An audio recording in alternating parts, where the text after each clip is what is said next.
2027 तक impact player rule locked in है, but आपके क्या व्यूज़ हैं as an Indian team vice captain, because mixed views हैं प्लेयर्स के on this rule?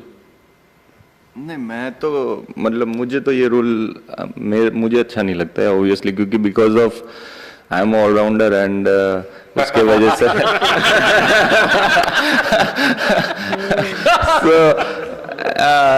You know कि बैटिंग और बॉलिंग में पहले ऐसा होता था कि ऑलराउंडर पिक करते थे. Because of this rule I think every team management go with या पर्टिकुलर बैट्समैन या पर्टिकुलर बॉलर के लिए जाते हैं कि यार हमें ऑलराउंडर की क्या जरूरत है, वो दो. सो आई थिंक उसके वजह से मतलब मुझे एज ए मैं भी ऑलराउंडर हूं, तो मुझे वो रूल्स पसंद नहीं था. But at the same time हमारे हाथ में जो है वो अगर रूल्स है तो है, उसको हमें फॉलो करना है. बट अगर पर्सनल व्यू में आई थिंक मुझे लगता है कि मुझे वो रूल पसंद नहीं है.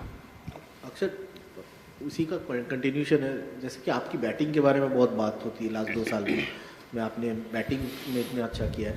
लास्ट ईयर आपने इतनी बॉलिंग नहीं डाली थी, ये क्या इम्पैक्ट रूल की वजह से ज़्यादा था क्या?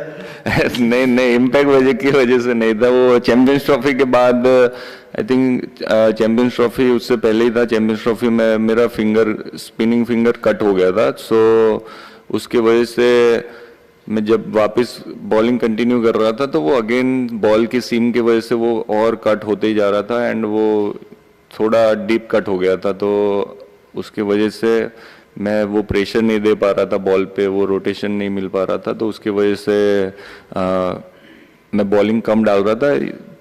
जितना हो सके उतना सोच रहा था कि अगर जरूरत है तो डालूंगा, अगर नहीं तो कि मैं अपनी फिंगर सेव करूंगा. तो बट अगर फिर after 7 matches I think most of the game में मैंने वो जब ये मेरी फिंगर हो गई अच्छी, उसके बाद मैंने सब में कंटिन्यू किया. तो इम्पैक्ट प्लेयर की वजह से नहीं था वो.